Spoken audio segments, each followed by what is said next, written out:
Alright, today we're going to talk about conflicts leading to revolution. So in the past few days we talked about introduction to government, types of government, origins of the United States government, how it looks like it does. We've also talked about principles of government, so separation of powers, natural rights, things like that. So we've moved on from that and we've talked about colonial regions. So speaking of the colonies, we're going to see how they go from part of Great Britain to eventually wanting to separate from Great Britain entirely in declaring independence. All right, and that takes place over the course of almost 100 years. All right, so we've got many conflicts that end up leading us to the American Revolution. All right, so there's 18 major events total that we're going to discuss, and we're going to do the first 9 today. So this is part 1. All right, we've got Bacon's Rebellion first up. All right, please notice the year. Okay, it is 1676. This farmer Nathaniel Bacon lives in what is now Virginia.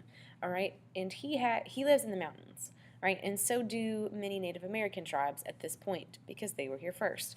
So Nathaniel Bacon starts to move west when he realizes that his land is not going to support him forever. So he ends up in conflict with the Native Americans, and he goes to the British government for help. And they refuse to help him. They refuse to give him any weapons, any ammunition. So he decides, all right, if you're not going to help me, I'm just going to turn my fight against you. So he ends up leading a group of farmers in rebellion against the British government. All right, this is not actually pieces of bacon rebelling. This is a set of people who are rebelling against the British government. It did not go well for him. It wasn't very well advertised, but it is the first time that someone publicly challenges Great Britain's power and their authority. All right, and then fast forward to the 1750s. All right, not too much negative or things that involve conflict happens between Bacon's Rebellion and the French and Indian War. The French and Indian War is kind of like the set-off point for everything that we're talking about today. So it starts in 1756, and it does not actually start in the colonies. The French and Indian War is between France and England because they are always beefing. Something is always wrong between the two of them. So France and the Native Americans create an alliance. So the French and Indian War is actually one side of the war, and Britain plus the colonists are the other side. Okay, so really they're fighting for control of land and trade routes. So that war that started over in Europe kind of spills over into the colonies. All right, so the colonists didn't actually start the war, but they end up having to help finish it over in the colonies. So the war lasts for about 7 years. It is not called the French and Indian War in Europe, but that's not really the point. They're fighting for control of land. All right, so France has a lot of land north of New England. So what's present-day Canada, parts of Maine, things that are also like present-day Ohio and Indiana. There are some serious resources that can be obtained if you get that land. So it's right along the Ohio River Valley, and it's also very close to the Mississippi River. So if you own the river, you own the trade, all right, and you can control who trades on the river, who does not trade, how much you can get, what your cut is of the profit, right? So they fight for control of land and trade routes. So Britain wins, and it's really expensive, so they end up in immense war debt. Right? So if you look on the left here, all of the things in orange are what France used to have. Okay, all the things in purple are what Great Britain has pre-war. All right, and this striped stuff in the middle that's along the Mississippi and the Ohio River are what they're fighting over. And by the time the war finishes, if you'll notice, everything is purple. It's all British. There are still French here, but mostly they have moved elsewhere. All right, they end up down here in Haiti, which is why a lot of people in Haiti speak French. But Britain wins quite a bit of land. All right, just because they win all this land does not mean that they actually use it. Okay, and that'll come into play later. All right, so next up is the Navigation Acts. If you'll notice, the year is a little off for it to be this far down in the timeline. That's because the Navigation Acts are written in 1660, but they're not actually enforced until over 100 years after they're being passed. All right, so they don't get enforced until the mid-1760s.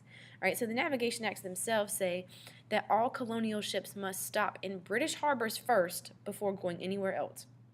So if there is a cargo ship full of tobacco and cotton and corn, if there is a ship full of goods, before, I say that the colonial ship is trying to trade with Spain, they can't just sail straight to Spain and trade. They have to sail up to Great Britain, give Great Britain a cut of the profit, even though they didn't do anything to help them make the product, and then go back down to Spain.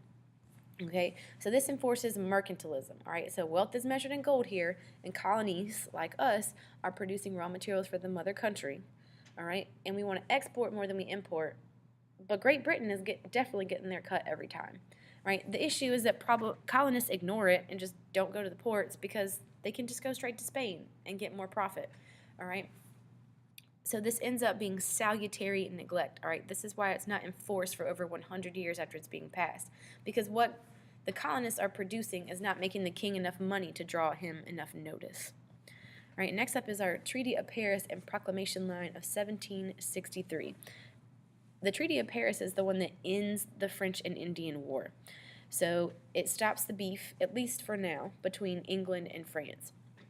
And in order to not piss off the Native Americans further that we just got out of a war with, we set up a proclamation line that borders right here along the Appalachian Mountains, okay, especially here down south. All right, so this line is meant to stop people from moving west in order to not have a conflict with Native Americans.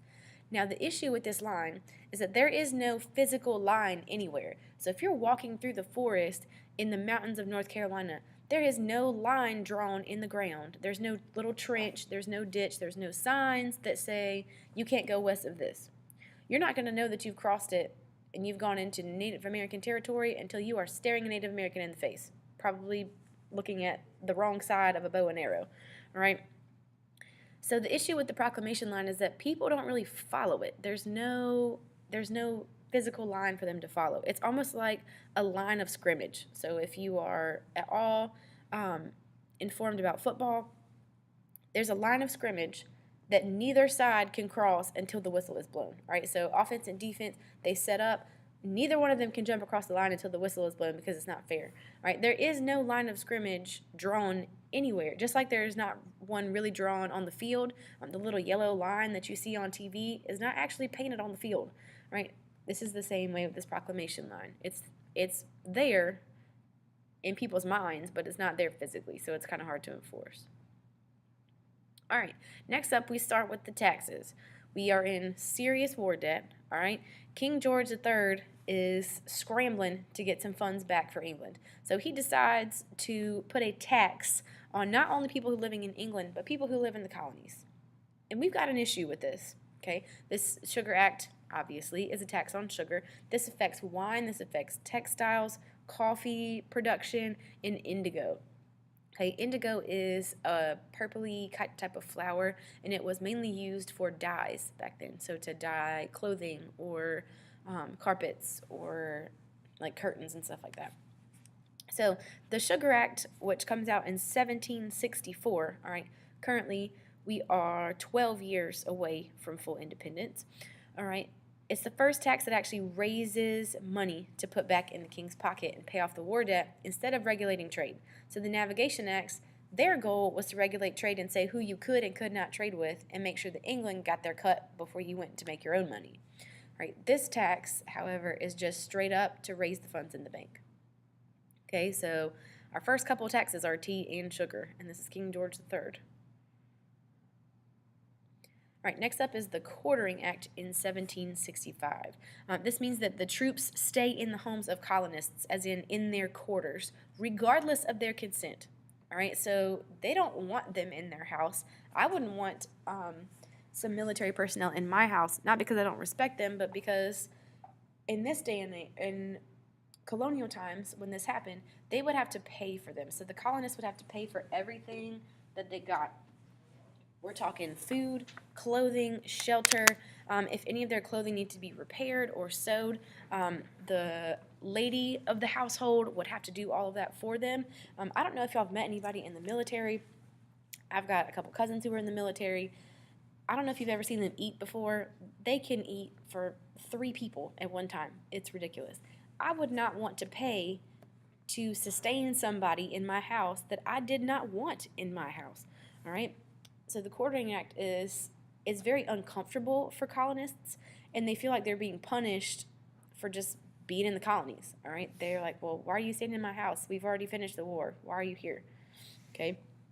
Also, the Quartering Act is cheaper, all right? It's cheaper to let the troops stay in the homes of colonists instead of having to build them places to live. Okay, so that's helping save the king some money. Next up is the Stamp Act in 1765. This is a tax on literally all paper products, all right? All documents, your newspapers, the cards that you send to people, playing cards that you use. Back then, every type of communication that you had with someone who was not directly in front of your face was via a letter of some kind or some kind of paper correspondence back and forth. You couldn't just send somebody a text or an email and be like, yeah, I'm on my way. You couldn't call anyone. Telephone hasn't been invented yet. So if you take away or if you tax heavily everyone's type of communication, people are going to be upset. All right? And this is the first tax that is not on England. It's just on the colonies, right? It's a direct tax on the colonies. It's exclusive. They're the only ones who are paying it, all right? And the colonists are over here like, how are you going to make us pay this tax on paper that we need for everyday use when we didn't start the war, but we're over here trying to pay for it? That makes no sense, okay? This is the most successful boycott in all of United States history, all of it. It's more successful than the boycotts during the Civil Rights Movement. It's more successful than anything else. Right? So in all this time that the Stamp Act was put together, not one single stamp was sold. Not one. Okay? The result of this is that the Sons of Liberty, which are like a colonial terror squad, they are formed by Samuel Adams. Not the guy, it's the guy's face that you see on the beer, but he's not a brewmaster. He was actually really terrible at making beer. But he was a really good founding father, and he was good at inflicting pain on people who were British who decided to take advantage of colonists. All right? So colonists are boycotting over here. If you've ever heard the term beating the tar feathers out of somebody, the Stamp Act is where that comes from, because if they found you as a stamp collector, the Sons of Liberty, if they found you, they would pour boiling hot tar over you, dump feathers on top of you, and then hang you by your waist on a liberty pole, basically just like a telephone pole kind of, in the middle of the town for all to see. So not a single stamp was sold that whole entire time. All right, next up is the Townshend Acts, all right, in 1767. This is a tax on luxury goods, all right? So King George III tried to come for all of the colonists with the Stamp Act, and that did not work well for him. So he said, all right, I got to get some money from someone. So he taxed luxury goods. He taxed the rich, because the rich are the only ones who are going to be able to afford luxury goods at this point. All right, so it's a tax on paper, paint, glass, and tea, and it paid for British officials in the colonies. So they're taxing the rich to have other people come and stay with them and have British people come into the colonies and tell them what to do. All right, so this is where the term, gosh, I wish this thing would go away, no taxation without representation comes from. Next up is the Boston Massacre, all right? So British troops shoot and kill 5 people during a street mob. This is not actually what happens in real life, all right? So what you've probably been told is likely not the whole story.